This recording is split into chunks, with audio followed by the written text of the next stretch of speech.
Today we're going to talk about data visualization ethics. And this is the past slide you've seen probably 1,000 times now. I don't want you to silence your cell phone because I think it's funny, right? So if you got a cool ringtone, let it go, right? That's cool, right? We can be dancing, right? But like I said, you've probably seen these slides 1,000 times, but I can't stress enough how important these extra things are in PASS, because PASS is all about volunteers. It's like an echo. It's a little echoey, right?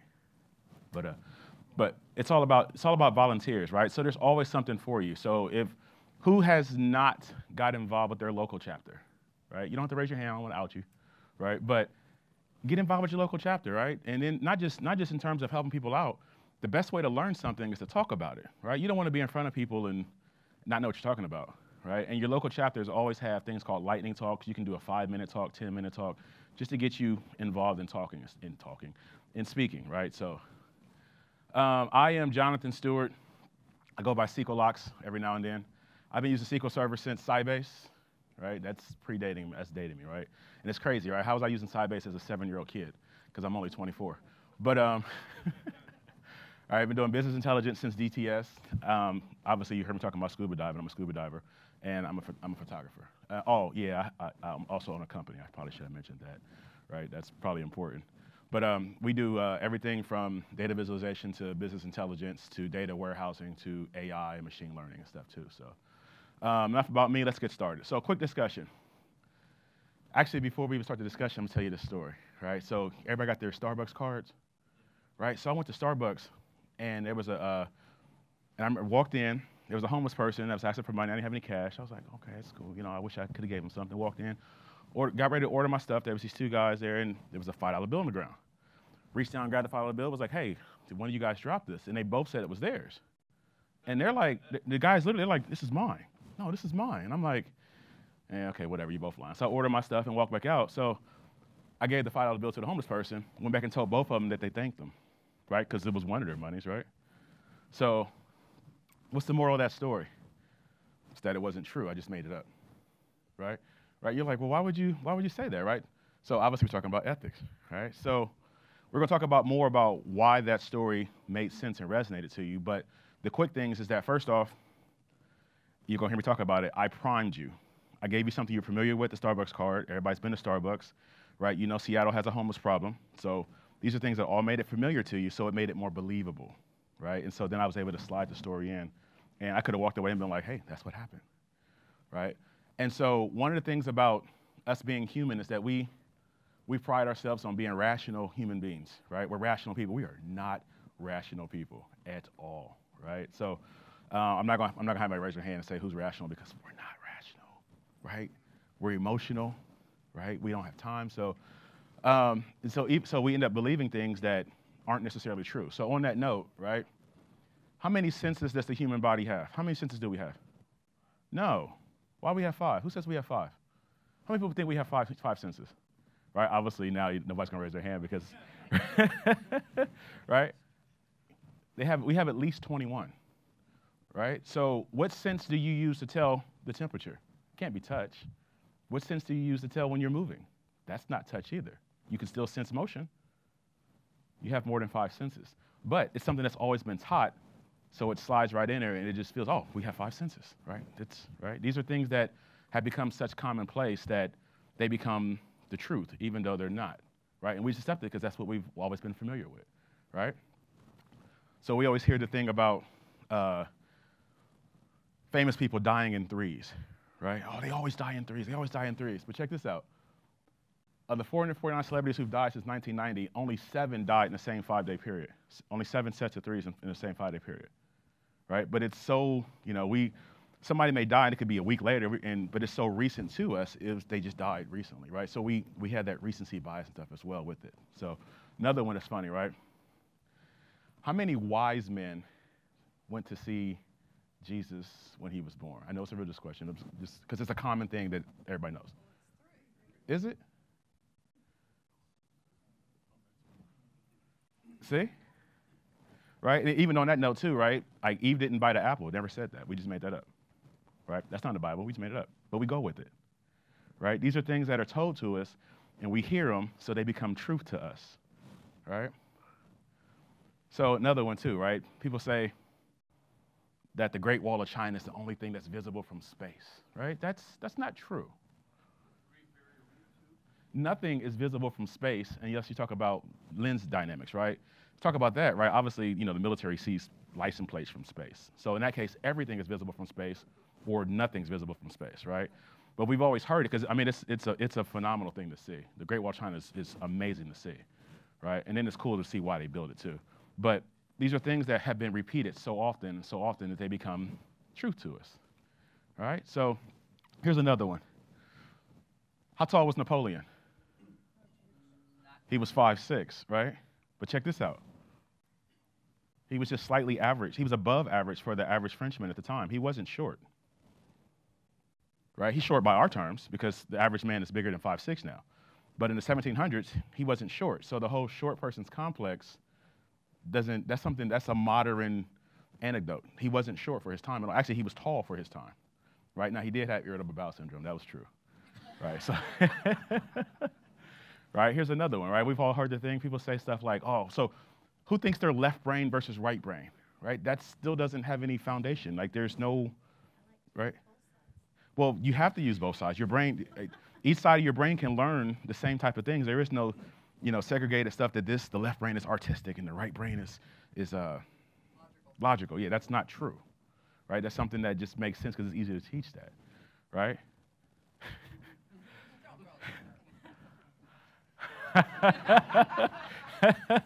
So yeah, I wasn't going. I just, you thought it was like, wait, what's he going to say about him? No. We're not going there. We're not going there. But so what all that comes back to is called familiarity heuristics. And what that means is that when you hear something, regardless if you know it was true at the time, when you hear it again later, you will more than likely assume it's true, right? So without going into politics, who heard the news thing that Donald Trump was going to bring back the draft? That was circulated like around 16, 17, somewhere around there. And it was a big thing. Oh, he's going to bring back the draft. He's going to bring back the draft. Like, no, he wasn't going to bring back the draft. We're at a point that's probably never going to happen again. But because it was special, it was circulated once, and then when people saw it again, they were able to believe it because we've had a draft at one time, and there's been situations where the media has said possibly they're going to bring back the draft. So it became true, right? When people got to see it, it became true. Facebook had that thing where they were starting, I don't know if you use Facebook and you saw it was like, this story may not be true. They had the little thing at the bottom of it. But what they found, that made matters worse because they couldn't flag every story.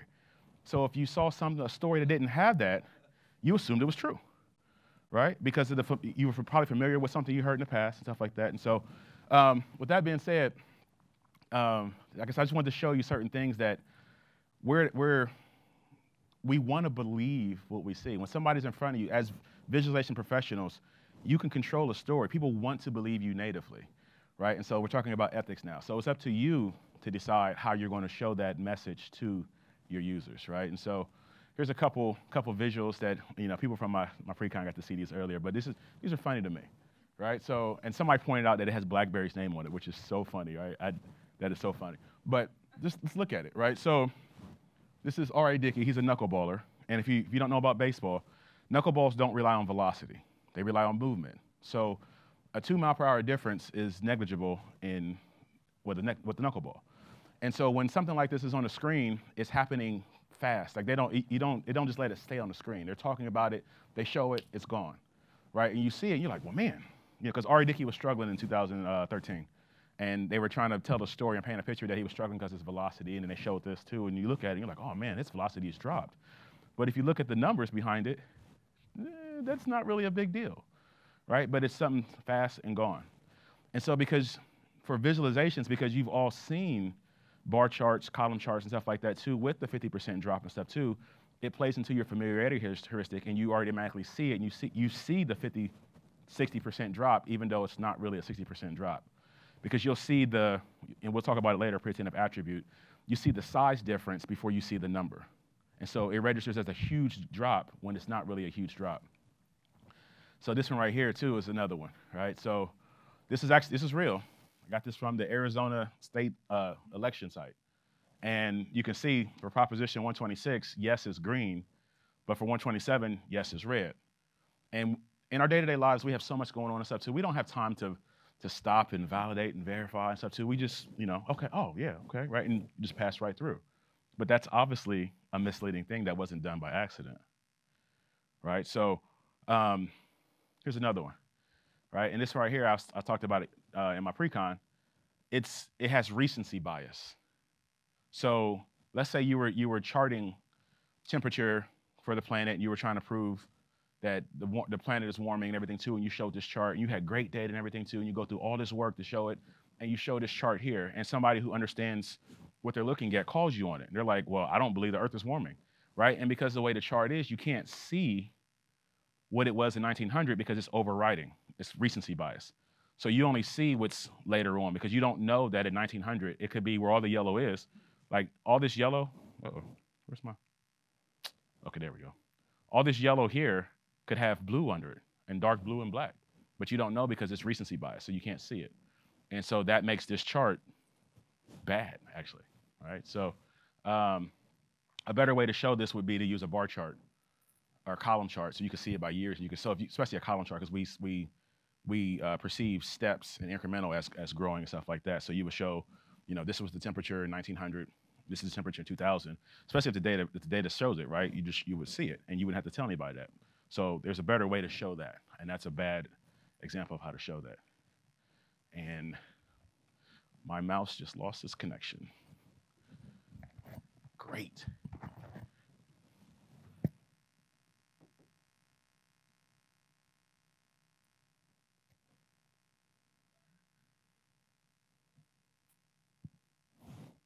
All right. Remember those little technical difficulty signs back in the day? Like just technical difficulties. I'm really showing my age. But so here's another one, right? And this has a lot of bias in it, right? And there's a male bias in it off the bat, but there's a lot of other stuff in it too. And so we'll talk about a lot of stuff in it, but the words are extremely biased. There's words that are used that you don't catch. So the words raised, raise, you perceive as growth and incremental. And then when you see that too, you look at it, you say, oh, well, shoot, female candidates don't raise any money, right? Although even just the numbers alone, you're, what, 8%, 10%, something like that, less than the other number? That's not that big a difference in the visual itself, right? But look who it is by, right? This is something that's MSNBC, right? So don't always think that it's just Fox News, right? That's the whole thing that, no, they all do stuff like that. Because at the end of the day, they're all lying to you, right? They're all lying to you in some part, right? And so you got to be careful when you see stuff. Don't just take stuff at it and say, oh, well, right? And so by the end of the day, hopefully you'll be able to see visualizations and challenge them, right? One thing I always said, even as a kid, and it got me in trouble, but I always say challenge everything, right? The truth has no problem being challenged because it's the truth, right? And so when you challenge something and somebody gets upset, they may be trying to pull the wool over your eyes, right? So when you see things, challenge it. What are you trying to show me? All right, cool. So here's another one here. So this is the famed dual axis. And we'll talk about that a little later too. But when you get the dual axis, anytime you see a dual axis, always challenge it, right? Because there's really, like I said, we'll talk more about why, but there's never a need to show the dual axis because the dual axis is used to force correlation. If something correlates, it should correlate in the same axis. Otherwise, something's wrong. So you say, well, wait, what happens when I have something that's just a multiple? That's easy then. So if you have something that, let's say your scale is 1 to 10, and another thing that scale is 10 to 100, that's just a 10x factor. So you can put them on the same scale and say that this is series B times 10. Now they correlate properly.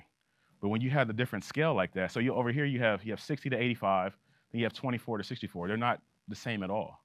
So you can, and we'll see a little later on, you can force anything to correlate. You can force correlation easily. All right, so and this is always funny here too, right? This is just wrong. Right? So this is one of the jokes. It's like, what should cost less? Gallon of gas or gallon of milk? Yes. Yes. All right. So at the end of the day, it's we all lie. I don't. Right? I just lied. Right? But no, so we all lie. But why do we lie? Right? The majority of the things that we lie about is for personal transgression. We messed up. Right? If anybody has kids, did you spill the milk? No. There's milk just all over the place, right? It wasn't me. It was the dog. We don't even have a dog. right? So we lie for and we learn from, it's something that we just do, right? You don't have to teach a kid to lie, they just do, right? So um, also for economic advantage, right? To gain financial benefit, right? We have full-blown federal entities that are created to keep people from lying for federal advantage, for economic advantage. Then they just become politicians. No, but personal advantage, right? People lie for personal advantage. Politicians, right? No, I like politicians actually. See, I just lied again too. But they lie for avoidance, right? So we want to escape the consequences of something that we're doing, so we lie then too, right? Or we lie for self-impression, right? I am 150 pounds. I don't care what anybody says. I'm 150 pounds, right? That's my image of myself. That's what I identify as. Right? Unknown. Some people lie. We don't even know why they lie. They just do, right? Also, too, we lie for humor. We lie to make people laugh, right? And that's one of those it's one of those weird ones, right? Altruistic. This is really funny, right? So you just tell people, I'm lying for the good of mankind. Right? They lie for altruistic purposes, right? So that's what you say next time too. You caught in a lie. I was lying for the good of all people, right? Just don't judge me. I'm a good person. I'm a good liar. There we go, right? Malicious, right? People lie to hurt people specifically, or they're pathological, right? And then finally, they lie for social or polite reasons, and you actually see this a lot more because it has a lot heavier consequences when people lie for social or political reasons or polite reasons. So one of the examples is stuff too. See, let it go, right? We're jamming with the ringtone. It's okay. Oh, let me answer it. Right. So, give you an example. The actually, what's today? The 6th, 7th. So 3 years ago, minus a day, there was a presidential candidate that statistically could not lose. Right. We know they did. They didn't have a concession speech because they couldn't lose. Right. And so people go, well, wait a minute. What happened? What happened with the data said that they couldn't lose.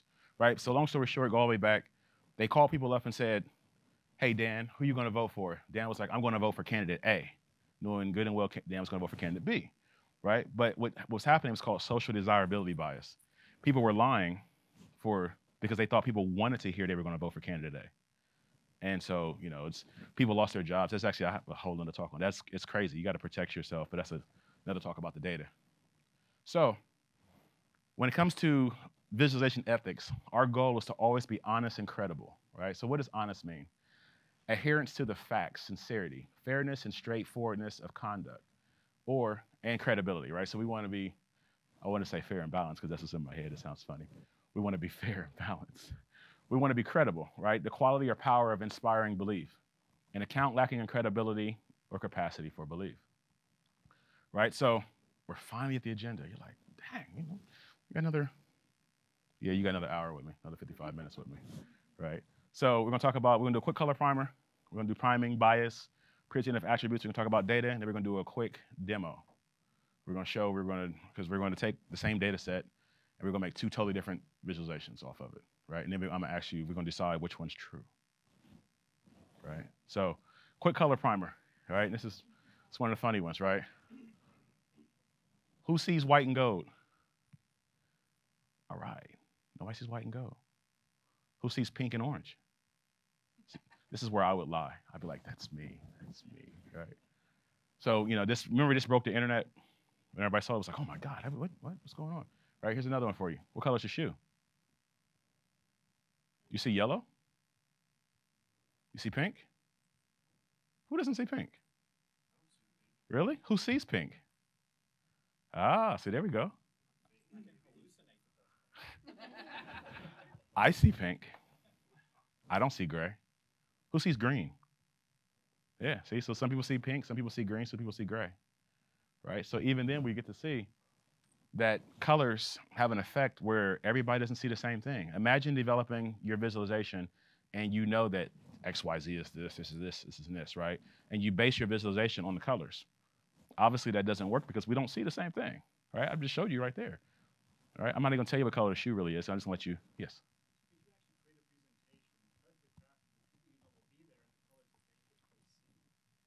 You could if you knew what colors they see.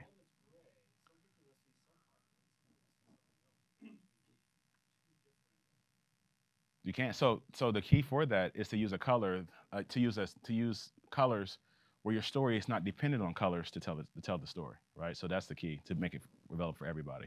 It's so that so actually that the point you bring up there, if you do work for the federal government and it's becoming more prevalent stuff now, you actually can't use color to show differences in value and difference in changes. You can't use color at all. So it's going to become part of the American Disabilities Act eventually too. That you have to take into account people who see things differently, right? So eventually that wouldn't even, you wouldn't even, so it'd just be that's blue, that's orange, just because that's blue and orange, it would mean nothing then. So um, you got to be, so that's at the forefront. Actually, so for federal government work, that's in place actually now. It's what's the, so Megan Longoria would be like, she's like, you should remember that. That's what you do. Yeah, I know, right? But you're not here, huh? No. So, but that's a good point though, right? So you don't want to have to go through and make it for everybody. You want a general one that fits the majority of people. So, color vision deficiency. Statistically, somebody in this room, I want somebody to raise their hand. Statistically, somebody in this room is colorblind. One out of every 12 men, one out of every 200 women are colorblind. And you don't always know who they are because they don't have to self-identify. It's none of your business, right? So you got to be careful when you're using color because you don't know who has color vision deficiency, not colorblind. Something like 0.001% of people are actually colorblind. The majority is color vision deficiency. Color blindness is literally what it sounds like. People can't see color. There's people who see in black and white. That's a whole different story. But color blindness and color vision deficiency doesn't always have to be on a spectrum either, right? So the two at the top and the middle, that's kind of hard to see, right? That was Excel's default color palette for years, right? Thank you, Microsoft, right?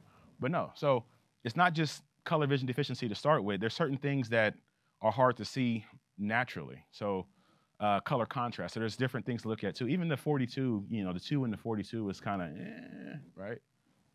So one of the things about color vision deficiency is that if you've never grew up with somebody or knew somebody that had color vision deficiency, you don't really understand what the world looks like from their point of view. So we're going to look at it real quick from their point of view. So this is the color wheel for people who have normal vision, right? And if you have normal vision, you know what the color wheel looks like from your normal vision. And this is people who have, let's go back real quick. So people who have deuteranopia, which is green, it's called, let's say green color blindness, your green cones are weak. They don't just lose the color green, they lose half the color wheel. And it affects the other half. So people, so, I just won't use green. It's not just green. They lose half the color spectrum. Look at that. And the other half is affected tremendously. Then you have protanopia, which is red deficiency. And they also lose half the color wheel. So you got to be careful about just different colors and stuff like that. So let's jump. Like I said, this is a quick color prime. We're going to keep going. So and then we get the psychology color wheel, right? So one of the cool things about colors is that they actually have meanings behind them. So orange combines the energy of red and the happiness of yellow. And it's like the favorite color of kids. Kids love the color orange. But adults have a weird spectrum. You have people who really love the color orange, people who are extremely indifferent about it, and people who hate the color orange, right? Who in here hates the color orange? See? At least one person, right? And what happens if you base your whole thing on that? So her default nature is that she doesn't like the color orange, right? So now it doesn't matter what you've shown, they probably won't see it because they don't like the color orange, right? So another one, and the physiological effects behind it, orange encourages activity, it stimulates the appetite, and it inspires socializing. So they don't just have meanings, they actually can make you feel a certain way too. They can change how you physically feel about certain things. Then you get yellow. Yellow is the color of sunshine. It's associated with joy, happiness, intellect, and caution. Yellow is one of those colors where you have to be careful with your audience. If you have an international audience, you have to understand how different parts of the world view different colors. If you grew up in the former Soviet Union era, they considered they call mental institutions yellow homes. So for them, that's how they see the color yellow. They see it in an extremely negative connotation. So depending on who your audience is, the colors have different meanings with that. So, but yellow also activates memory, ups conversation, and stimulates the nerves. Then we get to green. Green symbolizes growth, harmony, freshness, and fertility. It's also a color too that's, depending on where you are, there's certain regions in China where a man wearing a green hat signifies that his wife is cheating on him. So, yeah, seriously. So obviously green to them, it's gonna have a whole nother meaning than harmony and growth. right? And so, but what it does though, it enforces safety, it soothes, it heals. You know, you go to a spa, you go something like that too. There's a lot of green because it relaxes, right? Those are the physical effects that the color has on your body. It calms you down, all right? Then we get blue. It's the color of the sky and the sea. It's associated with depth and stability. And instills loyalty, trust, faith, confidence, blah, blah, blah, blah, blah, right? No, but that's the color blue. One of the cool things about the color blue is that Microsoft did a study it's about 18 years ago now. It's called the $80 million color. And they found that if they changed the hue of the link in Bing, that it would be worth $80 million more over the course of 5 years. And so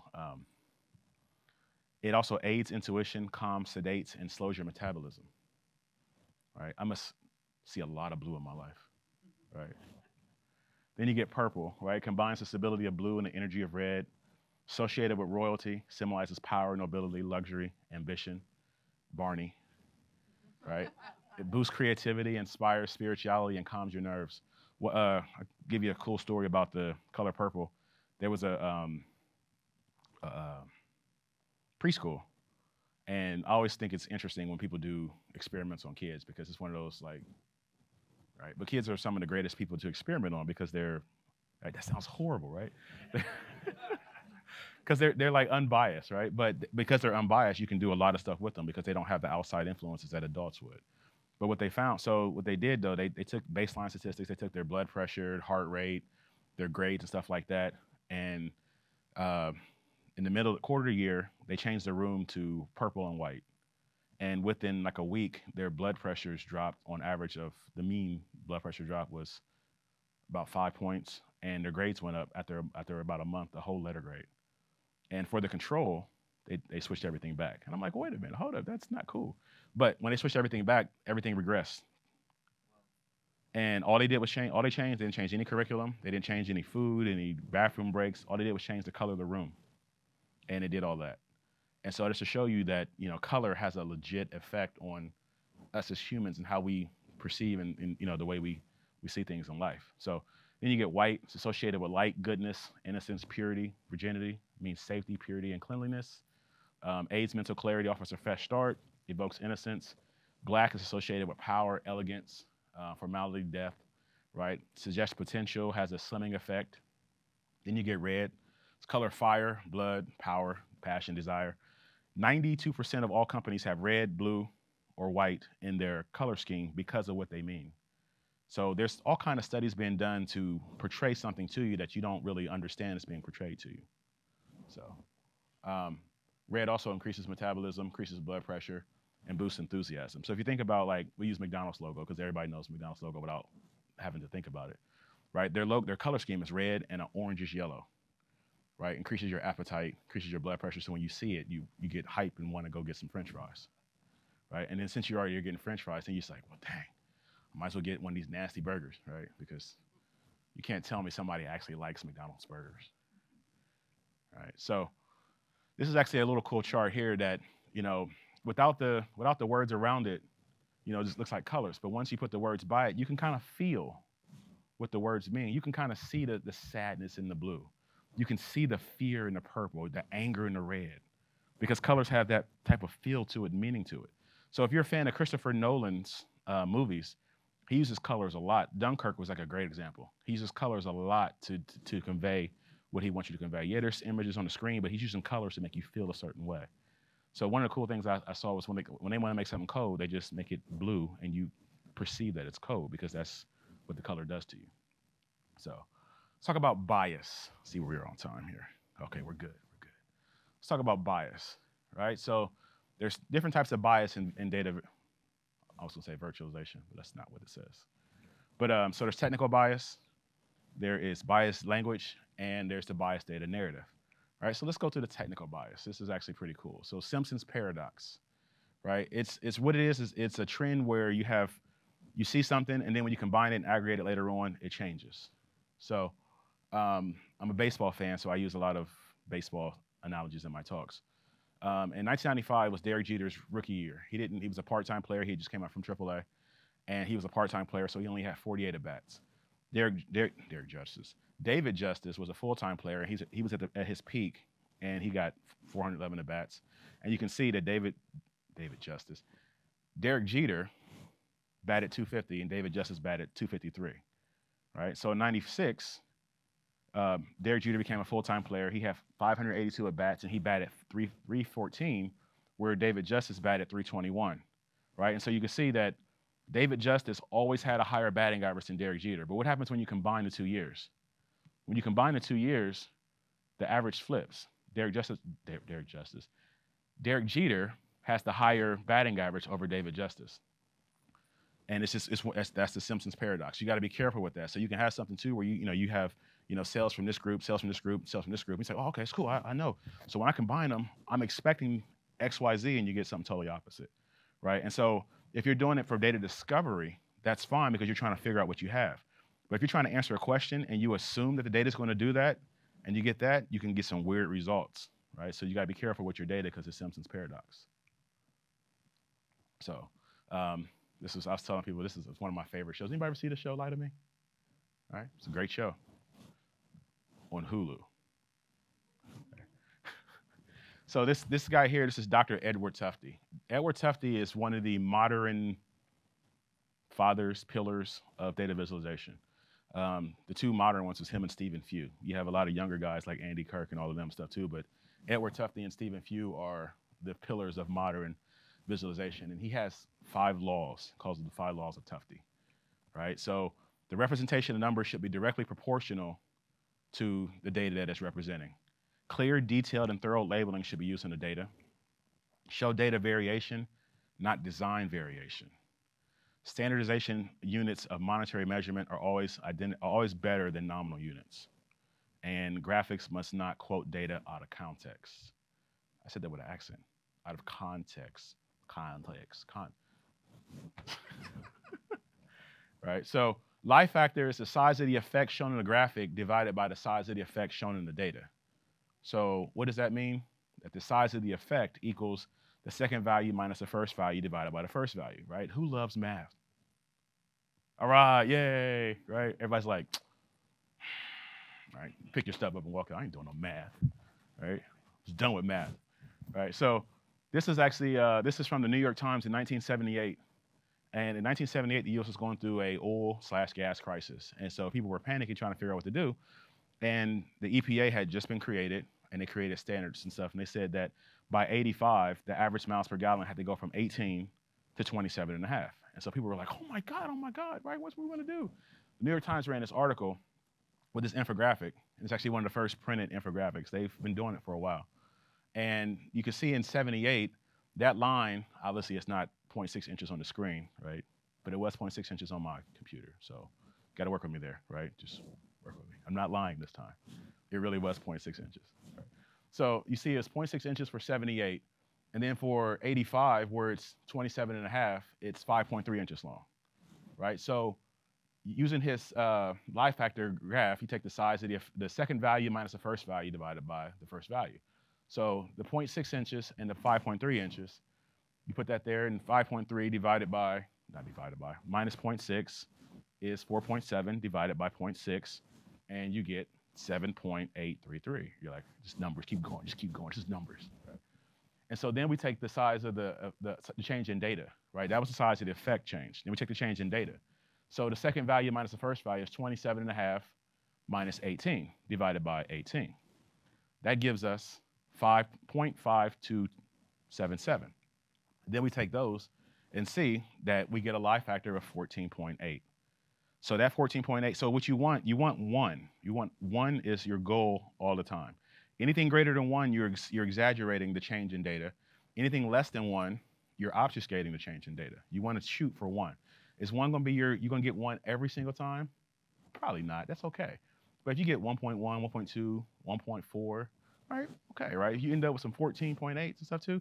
But watch this. Watch how easy it is to get the 14.8, right? So here's the non-lying version of that.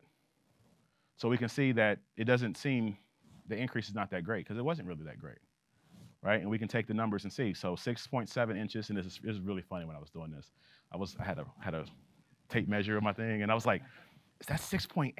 Was that 6.72? Right? And then I measure over here, got 10.2 inches, right? So we take the size of the effect shown in the graph divided by the size of the effect shown in the data, right? So 10.24 minus 6.7, right, gives us 0.528. Remember the data is 0.5277.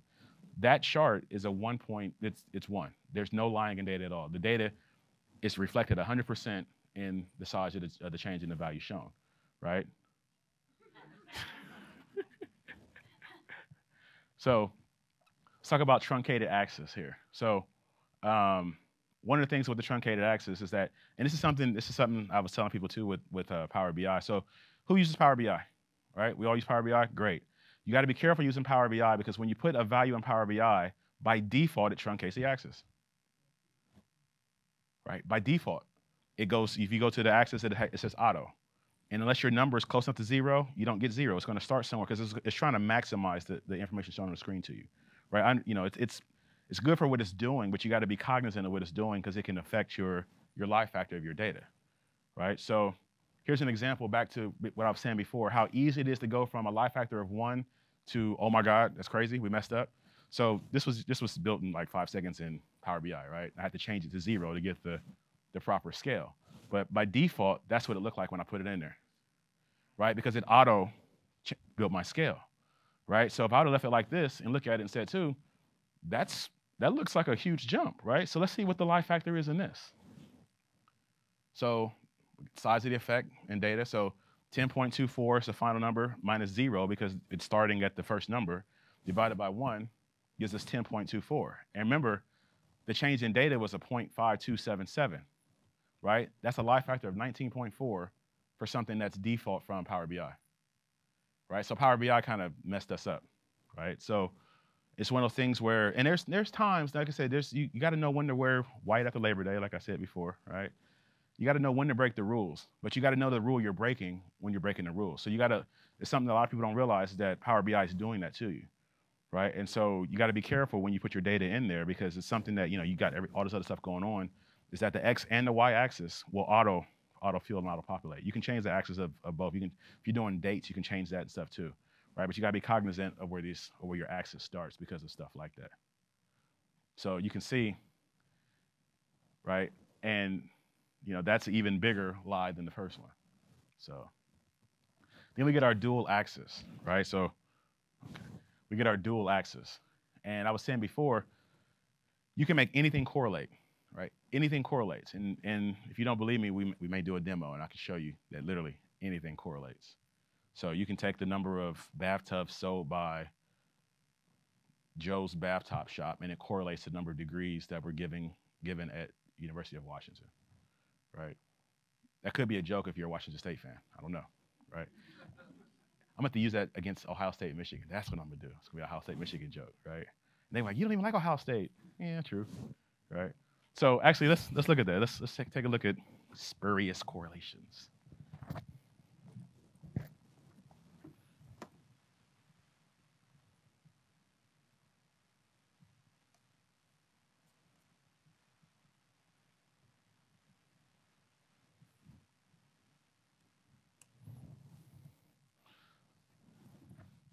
So this is actually really cool to see, is literally everything correlates, right? So U.S. spending on science, space, and technology correlates with suicides by hanging, strangulation, and suffocation, right? Because when you change the other axis, you can change it to whatever you want. You can literally make anything correlate. So when you see people showing visualizations that have dual axis, that should automatically trigger like a wait a minute, right? So, and by default, Power BI doesn't easily do a dual axis. You can do dual axis, and we're going to do it a little later today. But because it's a bad precedent to have a dual axis. So let's look at some of these other ones, right? Because this is really funny, right? Because I think Nicolas Cage movies are terrible, right? So if Nicolas Cage stopped making movies, more people would live, right? For the love of kids, stop making movies, Nick, right? Per capita cheese consumption correlates with the number of people who die by becoming tangled in their bed sheets, right? And that's like a near 1-to-1 correlation. Right, and then we get the divorce rate in Maine per capita consumption of margarine. The age of Miss America correlates with murders by steam, hot vapors, and hot objects. Right? Like, I told you, you can literally make anything correlate. Everything correlates at some point when you change the axis. right? Total revenue generated by arcades correlates with computer science doctorates awarded in the U.S. And hey, see, that's a good one there. That actually is true because we don't have arcades anymore, and we don't have doctorates being awarded in the U.S. anymore either. So, right. Non-commercial space launches correlates with sociology degrees, right? But just to show you, oh, yeah. People who drown after falling out of a fishing boat correlates with marriage race in Kentucky, right? Anybody from Kentucky? All right, cool. We can make fun of Kentucky then. So, right, U.S. crude oil imports from Norway, drivers killed in collision with railway train, right? But to show you, we'll actually make our own, right? Discover a new correlation, right? And so we'll pick somebody pick one. Sunlight by state. She didn't pick a McCab one, so here we go. What state? Can't be Washington because there's no sunlight here. Kentucky. Oh, okay, we're Kentucky, right? Yeah. And we will correlate. So somebody just pick one.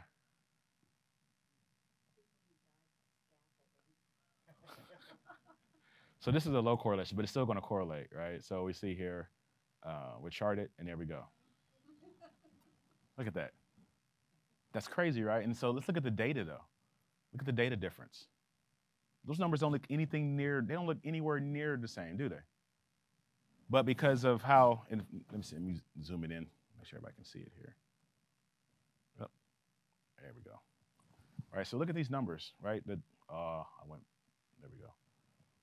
They don't even look anywhere, they're nowhere even near the same. But when you change the scale and you change the axis, you can make anything correlate. You can have a number that goes from 1 to 4 correlate with like the US GDP. You control the scale, right? And at the end of the day, it's your story, right? So you control what everything needs to be. So let's go back to our talk here. You're like, what? That's Power BI on a Mac? Yup.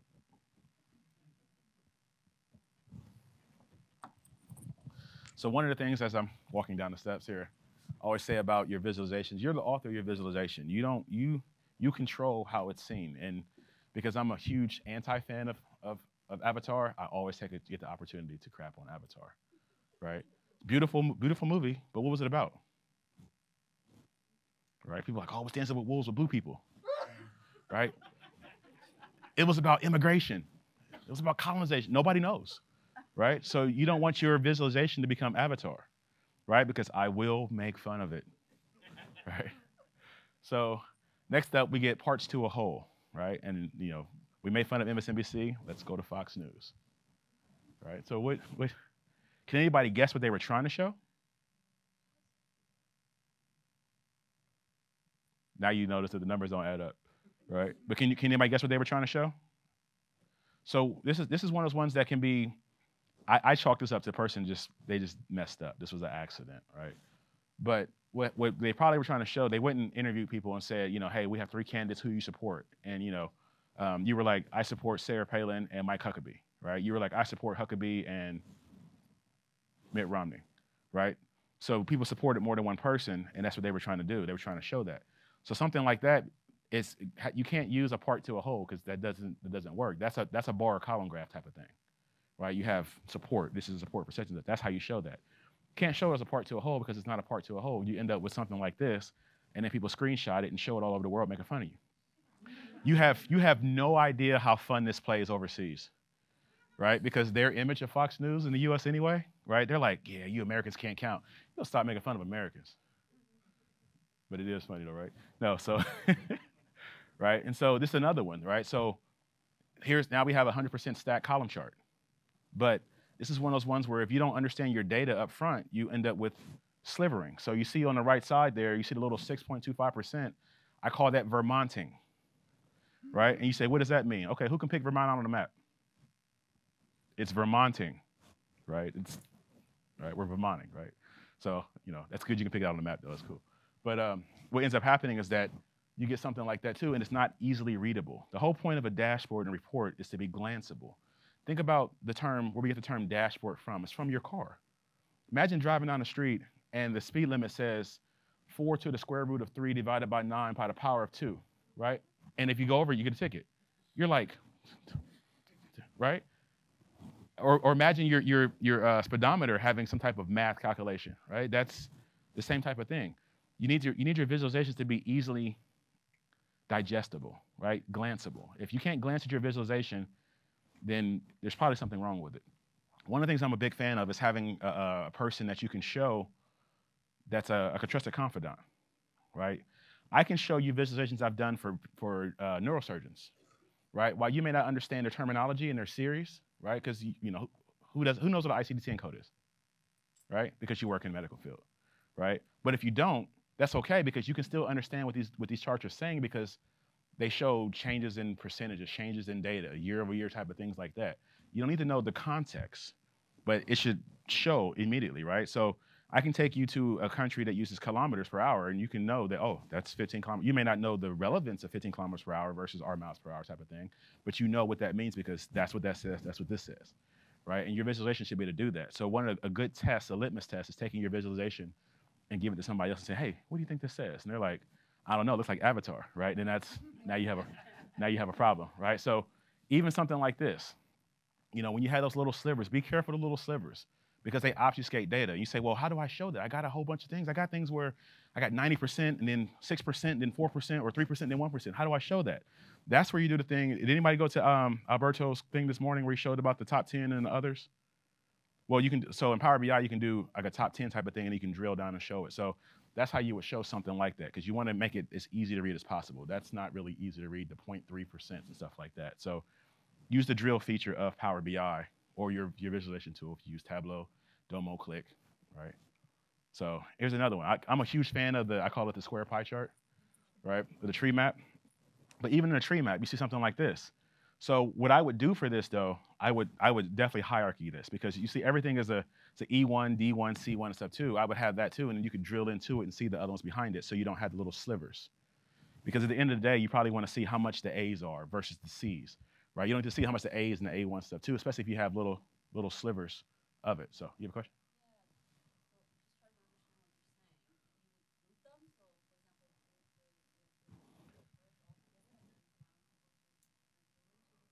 Yeah, so you could make it like a hierarchy. Even without building a hierarchy, you can just literally put the series and it's like that too, and then you could drill through, you can drill down into it. So you would see, instead of saying A1, A2, A3, you would just see A. Then you drill into A, and then it would show the breakout of what A2 and stuff like that is. Yeah, so well, Power BI does it natively. Like when you have it in the series and you put the proper level in it, you can either create you can pre-create your hierarchy or you can actually build it into the thing as well, and it'll drill through like that too. So it doesn't have to be a natural hierarchy either.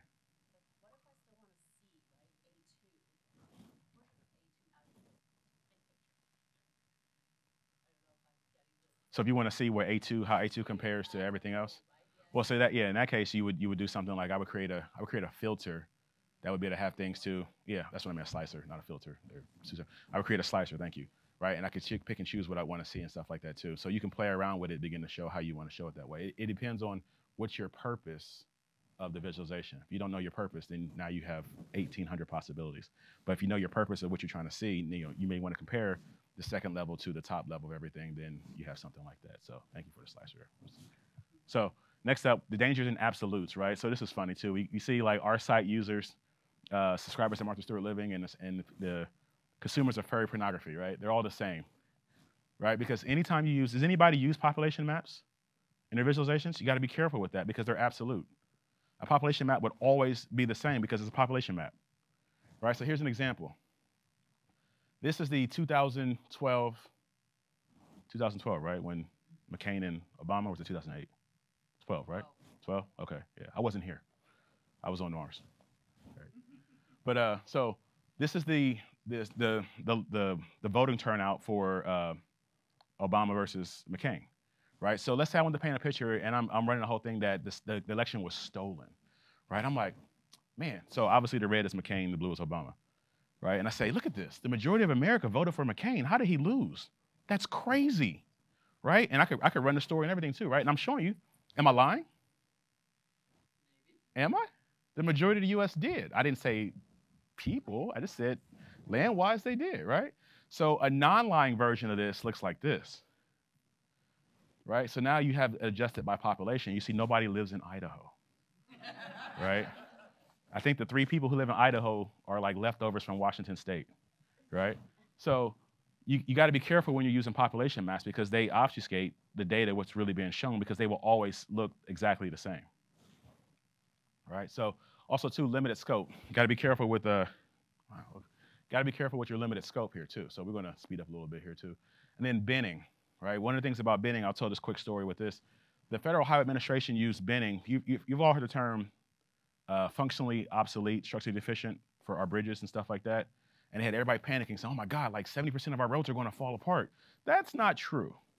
What ends up happening is that they classify from 0 to 10. 0, 1, 2, and 3 were structurally deficient. 4, 5, and 6 were functionally obsolete, and then the rest of the scale. And so 0, 1, and 2, the bridges had already been torn down. 3, they were closed to be torn down. So you don't have to worry about those because they're already closed to be torn down. 4, 5, and 6 were functionally obsolete. What functionally obsolete means is that it doesn't handle the traffic that it was built. Like this aisle here, there's nothing wrong with this aisle, but this aisle can't handle 200 people. It's not big enough. That's what it means by being functionally obsolete.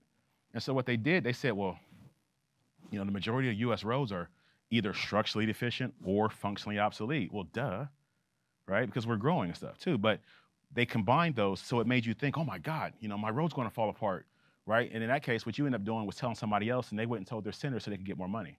Right? It's a longer story about that. I told my pre-con because I would never get a contract with them anymore because I called them on it in front of like a whole bunch of other federal administrations and directors and stuff too. I was literally like, he's wrong, he's lying, right? So they did even more too. They actually had a picture on top of the report of the Minnesota I-90 bridge, I-90, I-80, the one that collapsed, right?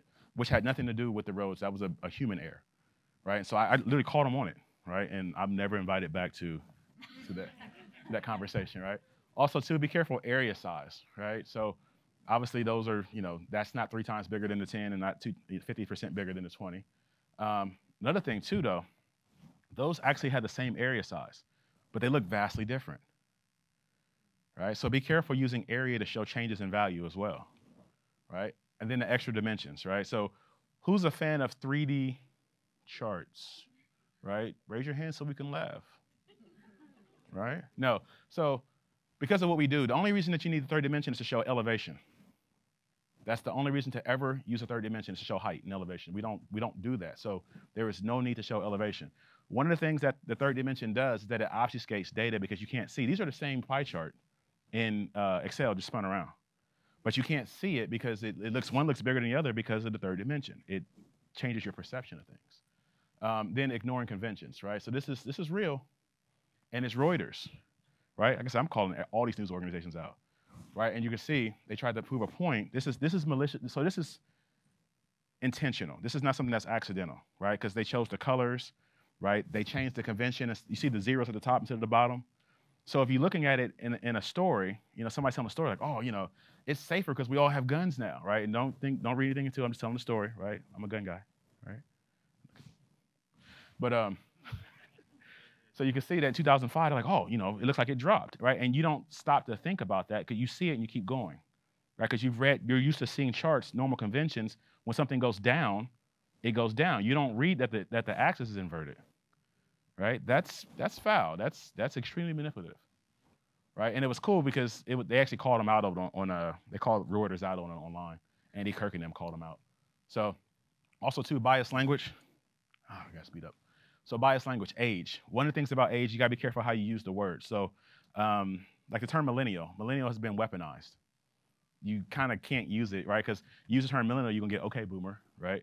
So you gotta be careful with how you use certain terms and stuff like that. Next up, politics, right? Because it's a touchy subject, right? So if I use the term liberal, it's weaponized, right? Some people obviously self-identify with it, but it's a weaponized type of term. So usually when people are using it, they're using it in a condescending term, or the term like neocon or something like that too, or those things like that, they were traditionally reserved for identification, but they became weaponized of how you use it. So be careful how you're using political terms when you're doing your visualizations. Religion,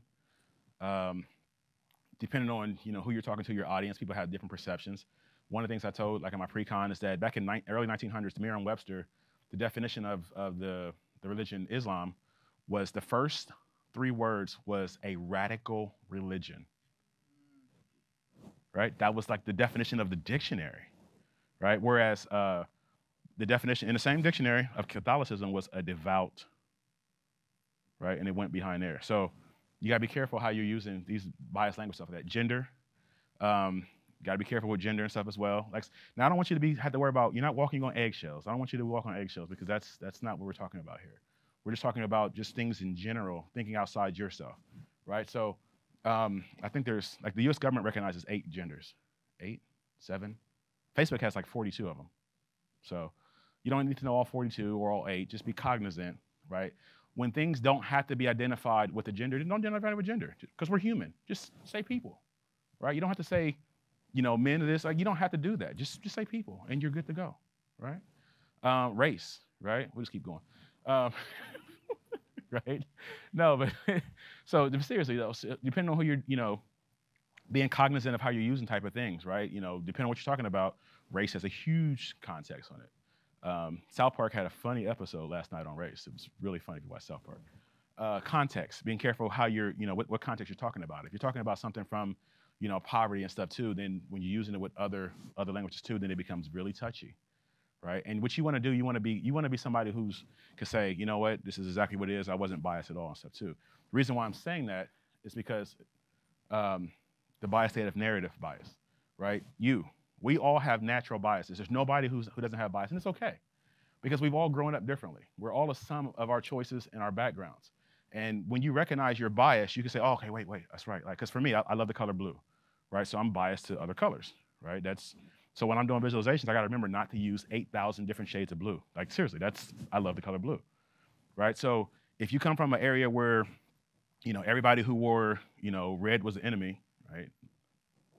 It's a gang thing, but I told you we have different upbringings, right? And that's blues. The reason why blue, it was ingrained in me, right?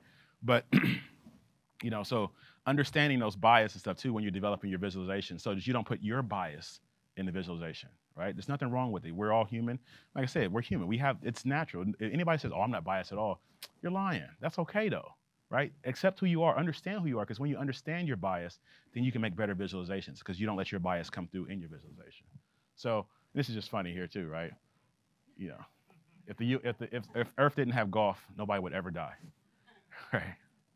So, and then this right here, this is actually real. Somebody sent this to me. Do you fill your face with adequate job growth opportunities, right? And this is legit malicious. This is legit. So you see the bigger circle has the higher number or the lower number, right? But it's also darker too because it's the focal point, right? So we're going to speed up now because I know we got 15 more minutes. So we're going to speed up a little bit. So we're going to talk about priming. So positive versus negative. So it's about how you change the stimulus. So remember the story I told you in the beginning about the Starbucks? I primed you for that story. I told you something because we all got Starbucks gift cards, right? So that was something that was, okay, yeah. We know there's a Starbucks on every foot of Seattle, right? And we know there's a homeless problem. So these things already, and notice, remember, I specifically pointed those out. I specifically said, hey, the Starbucks gift card we got, there was a homeless person, but like these are things that I specifically did. So I primed you for the story. So you were already ready to receive what I was going to say behind it. So an example of priming is, it doesn't even have to be audible. It can be visual, right? And huh? Well, I just said Wilson. Oh, Wilson, right? Another one, right? And I was talking about this in my pre-con here, right? Does anybody know what movie this is? E.T. Before this movie, the world didn't know what Reese's Pieces was. E.T. said it once, and it became a phenomenon, right? Mars is still kicking themselves because they wanted M&Ms. And they didn't believe that product placement in the movies would work. Seriously. This was like the introduction of product placement in movies. So let's play a game here. Let's fill in the missing word. Ready? All right, we're going to all say it together when we see it, right? Red. Blue, orange, yellow, green. Is it? Let's go again. Plum, nectarine, pear, apple, green. Or is it green? Right? So it's a fun little thing there, but that's priming. I'm leading you down a path that I want you to go, and you went there I didn't say anything. You said green, you said great. See how subtle stuff can be? right? That works with everything. So you got to be careful with stuff like that. It happens on the news, happens in movies, and it definitely happens in visualizations. So it happens with pictures, right? Now, who feels angry from this picture? Does anybody feel angry with this picture? Right? You can't, right? Look at this one, right? That's my dog, right? He's not that small now, but I miss my dog. But right? So you see stuff like this, it just makes you happy and stuff too, right? Ready? Right? Now, some people still are happy from this picture. This is what I'm gonna show you. Priming can be either way, right? I'm not saying either way, right? I may be a huge fan of it, right? I've actually had dinner at Mar-a-Lago like 17 times. True story, right? So that still doesn't mean I'm a fan of it. It means I like good food. But you see how the picture can make you feel a certain way, right? So imagine if I showed you the picture and then said stuff behind it, right? If I know my audience, if I know that you're a big fan of Donald Trump, I can say stuff and bring stuff behind it. You're like, yeah, let's go, right? You're ready to run off a building. If I know you're not a fan of Donald Trump, I can show you the picture and show you a whole bunch of stuff, and you'll still run off a building, right? He's just that polarizing, right? But it's all about priming and knowing who your audience is. You can control how people perceive stuff behind it. I'll take the picture off, right? So then we get to an inattentional blindness, because I want to get to this demo. All right, so you're not going to be able to hear it. It's okay, don't worry, I'm going to narrate through it. So count how many times the player's wearing white past the basketball, all right? Ready?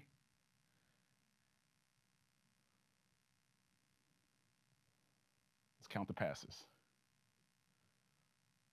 They are 1,000% not athletic.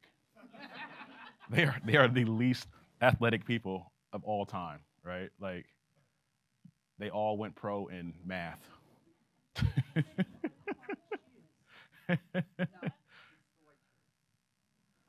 Right? It's white. It's white shirts. Oh yeah, wearing white. That's what it said. All right, how many passes were there? You got 14? 15 passes, right? But who didn't see the gorilla? Right? Watch this.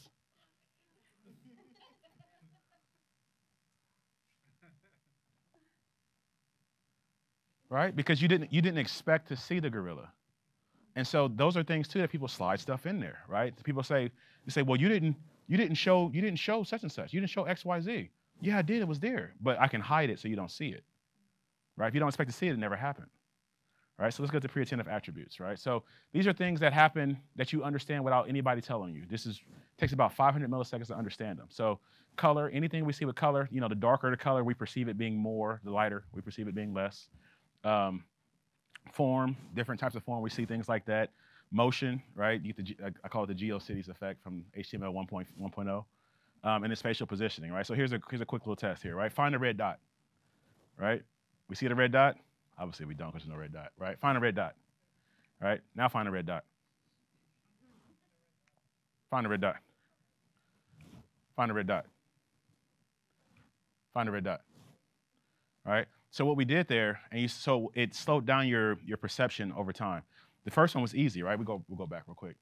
I said, find a red dot. What'd you look for? You look for red. There's no red. Bam, we're done, right? Next up, I said, find a red dot. Once again, you eliminated everything that wasn't red. There's your red dot. Next up, I said, find a red dot. Now you can't use red. You got to use shape. So your first one is invalid. Now your next one. Now you're slowing down your perception of what you're looking at. Then you get find a red dot. Now there's red and there's a dot. Okay, oh, there it is, right? So you're doing a table scan, right? Then you get said find a red dot here. Now you got dots and red, but you don't have the red dot. Slow it down again.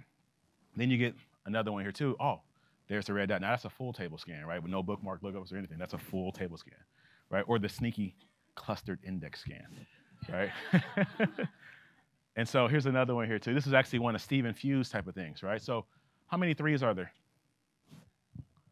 All right, don't count. That's hard, right? But let me help you out. See the difference in that?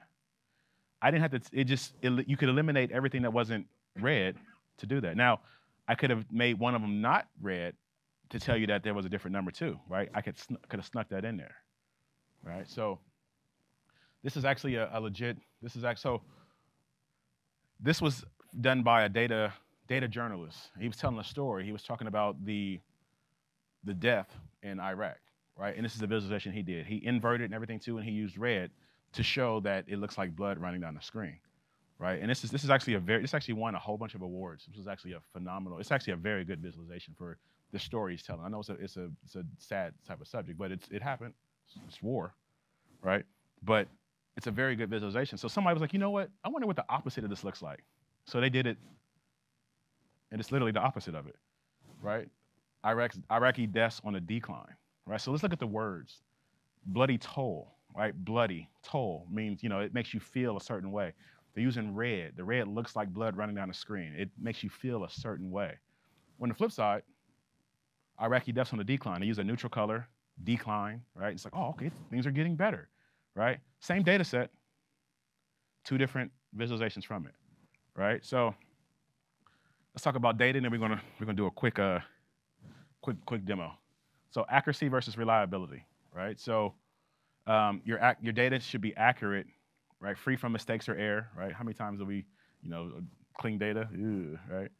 Conform to truth or standard model and exactness, right? Degree of conformity or measure to a standard or a true value, right? But we want to be reliable too. The quality or state of being reliable, to the extent which an experiment, test, or measure yields the same results on repeated trials, right? So this is what we kind of want both, but we really never get both because our data could be human entered, somebody entered their address, right? You can enter your address 7 times and 5 of them are going to be right, 2 are going to be wrong, type of thing. So that's what we strive for in our data there. So let's do our quick demo. We're going to talk about car crash fatalities, right? You're like, man, this is a lot of death and stuff like this, right? But You got morbid. I know, right? But the increasing toll of deadly car crashes versus cars are being safer than ever, right? Which is the truth? All right, here.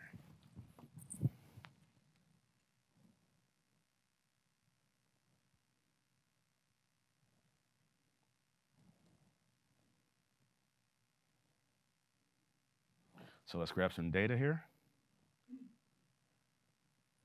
And if we start running low on time, I'm gonna skip steps, but I'll show you the final outcome.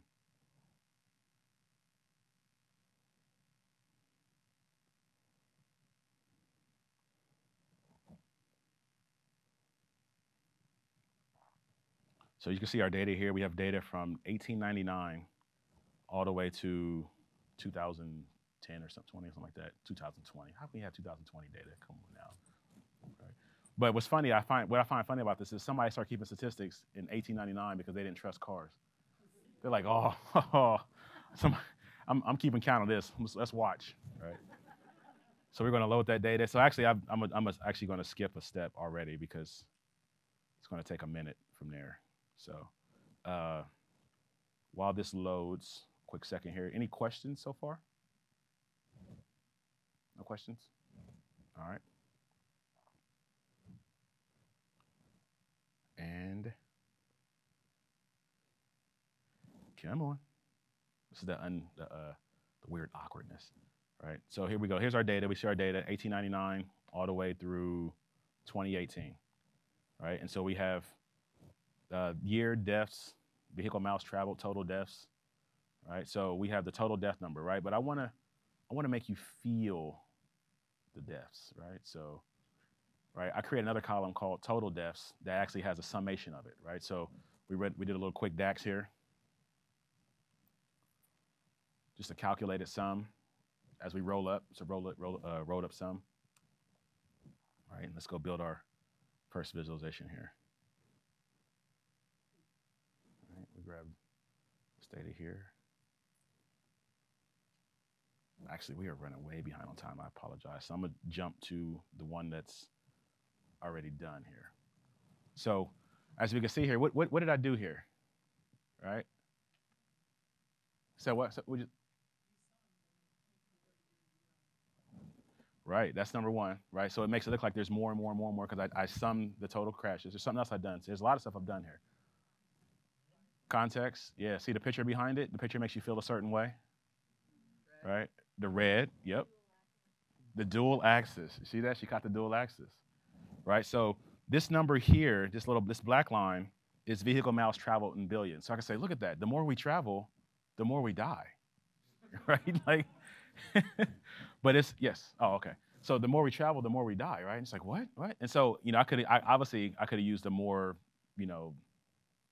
graphic image behind it too. I was trying to find an image that fit, that wasn't super crazy, but I could have used a worse image behind it too and said, hey, that's that, right? And then look at the words I use.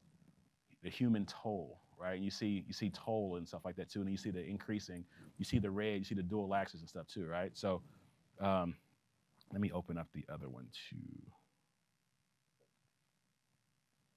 Right, so while we're looking at that, so then if I wanted to tell a whole story, I would create a header page, right, and use another picture, right? That's not a person, so don't worry. Nope, not a person, right? So, but you see the colors I used with the button and everything too, little subtle things to put you in a position where he's like, man, you know what? That's, maybe I don't want to drive, right? And I could have a lot of other. I could be a public transit person. I could be a person, with the scooters, with the bikes, electric bikes. Right? There's a lot of different reasons why I could be anti-car, right? And then at the end of that, I could say, where am I lying? Right? Here's another one. Here's the antithesis of it, right? We take airbags. We perceive airbags as safety, somebody living through it. Cars are safer than ever, right? And we see that. Now let's look at the chart. Right? The decline of death. But you're still using the dual axis. Still using the dual axis. I did something else to here too. This is still not fully truthful. Look at the years. You didn't start it. Right. I started in 1966.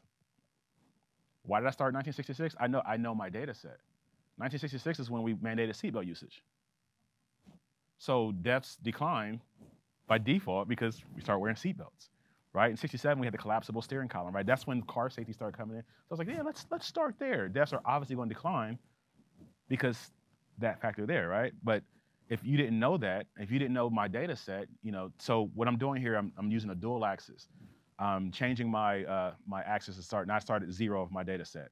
Got the dual axis, the data set there too. I'm binning, so I'm taking the data out that I want to show you, not showing you the full data set, right? So then once we get it, we get something like this in the, when it's in Power BI, right? We can, like, hey, here's my story, right? And we could even put another picture in with, different topics stuff too. Cars are safer than ever, right? Because now we're doing the familiar heuristics, right? You know that cars are safer, all these, airbags, cars have 18, 20 airbags and stuff now.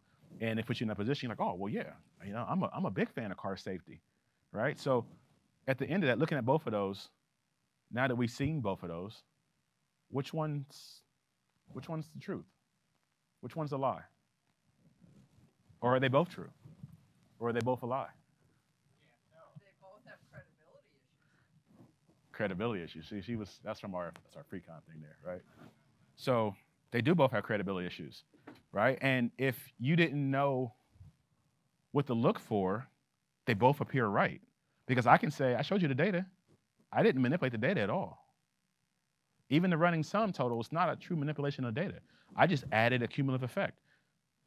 So which one's the lie, right? So you get to see, you can easily lie with data visualization. You can easily lie and have the same data set behind it, and people can be like, and people have no idea the wiser, right? I could have showed you those in the beginning, and you'd have been like, no, they're fine. But now you know the things to look for. Oh, wait, there's that dual axis should be immediately, like, why is the dual axis there? What's going on there, right? Because the dual axis is what I used to make it look like they were the same. Right? And so we got the binning. I took the data set out and everything too. So these are things I want you to look for in your visualization as you go through your visualization careers. So I'm going to get you out of here on time, and it is now on time. So I'd like to thank you for your time. Make sure you do your session evaluations, and have a great rest of your day.